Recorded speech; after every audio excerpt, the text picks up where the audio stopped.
All right, let's get right into it. India's landmark tax reform, the goods and services tax, is getting a massive update. It's being called GST 2.0, and it's set to shake things up for pretty much everyone. Businesses, you and me as consumers, and even the financial relationship between the center and the states. Today, we're going to break down exactly what this all means.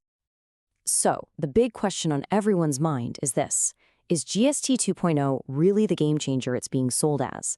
Now, if you're preparing for the civil services, getting your head around the details here isn't just a good idea, it's absolutely crucial. This is prime material for both your prelims and your mains. So let's unpack what you really need to know. We're going to walk through this logically in 5 parts. First, what is GST 2.0? Then we'll get into the nitty-gritty of the reforms and why they're happening. After that, we'll look at the ripple effects on the economy, face the challenges head-on, and finally, talk about the road ahead.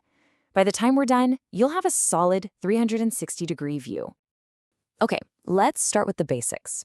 The government has given this whole initiative a very interesting name, the GST Bachat Utsav. That translates to the GST Savings Festival. And really, the name tells you everything you need to know about the main goal here, to make the tax system simpler and hopefully leave a little more money in the pockets of the average person. But make no mistake, this is way more than just tweaking a few tax rates. GST 2.0 is a fundamental redesign. See, all these objectives are linked.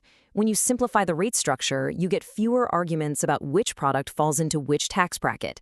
That, in turn, helps fix a really tricky problem called the inverted duty structure, which we'll get to in a moment.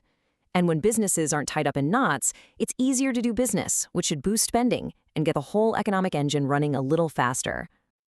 So now that we've got a handle on the why, let's dive into the what. This next part is all about the actual changes, the nuts and bolts of how we're supposed to go from a pretty complicated system to something a lot more straightforward. And here it is, the heart of the entire reform. It's a massive shift. We're ditching that old, confusing 4-slab system of 5, 12, 18, and 28%. Gone. Instead, we're moving to a much cleaner 2-slab system. You'll have a 5% merit rate for essential items and a single 18% standard rate that will cover most other things. This simplification is the whole game. Now, for anyone studying for exams, this is a slide you'll want to pay close attention to. Let's break down these new categories. First, look at what's totally exempt, 0% GST. This now includes individual health and life insurance policies, which is a huge deal for household budgets. Next up is the 5% merit rate, covering you daily essentials, food, soap, toothpaste. Then you have the big one, the 18% standard rate, which becomes the new normal for a whole range of items, from cement and TVs to small cars. And finally, there's a new 40% demerit rate for things like aerated drinks, tobacco, and luxury cars. It's a pretty clear signal about what the government wants to discourage.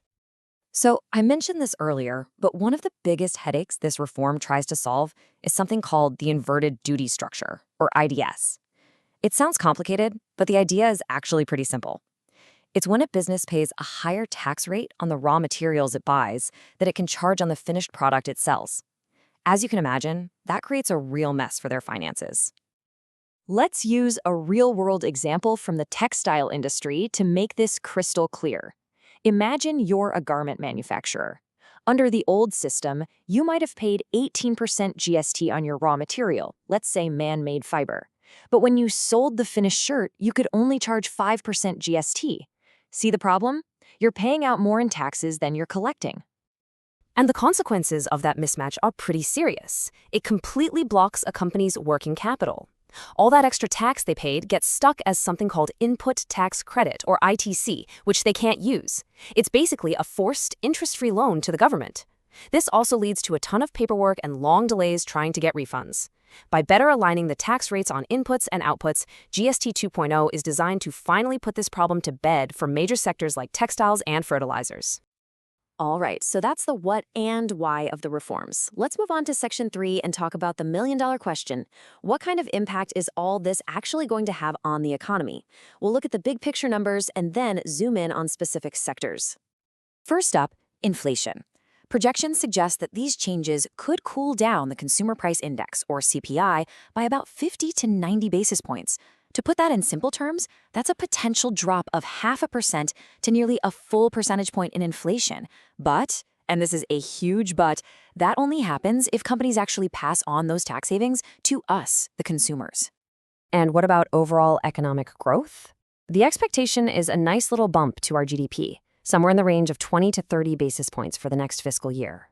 And the logic here is pretty straightforward. When things like soaps, toothpaste, and small cars get cheaper, people have more money to spend, which boosts consumption and helps the whole economy grow.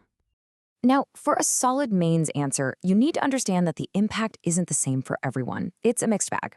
For example, your everyday consumer goods and auto sectors are probably going to see a big surge in demand. But what about the car dealer who's sitting on inventory they bought at the old, higher tax rate? They could take a hit. Real estate should get a boost from cheaper cement. That's a big drop from 28% to 18%. But here's a tricky one. Insurance. While your premium is now GST-free, the insurance company can no longer claim input tax credit. So what might they do? They might just raise the base premium to cover their costs. It's a perfect example of how these things can have unintended consequences. Okay, this brings us to a really important part of our discussion. No big reform ever rolls out perfectly, and it's crucial to look at the other side of the coin. What are the hurdles, the challenges, and the genuine concerns about GST 2.0? Let's think about the person running your local kirana store. For them, the transition is tough. They're sitting on stock they bought at the old, higher tax rates. To sell it now, they have to take a loss. Plus, it's going to take a couple of weeks for new stock with new prices to even arrive. In the meantime, they have to update their billing software, retrain their staff, and deal with customers who might be confused about what is and isn't cheaper. Now, moving from the shop floor to the state capitol, there's a much bigger, more structural issue at play here. It's all about fiscal federalism. And this quote really hits the nail on the head. You have a situation where states are responsible for more than half of all public spending in the country, but they only directly collect about a third of the tax revenue. That gap is a huge source of tension. And GST 2.0 really puts a spotlight on these concerns. Remember, the period of GST compensation for states is over, so they're worried about losing revenue. At the same time, a lot of their power to set their own taxes has moved to the GST Council, where the center has a major say. And when the center increasingly uses things like susses and surcharges, which it doesn't have to share, it makes states even more dependent on transfers from the central government. For your GS Paper 2 prep, understanding these center-state financial dynamics is absolutely essential. So, given all this complexity and these very real challenges, what's the path forward?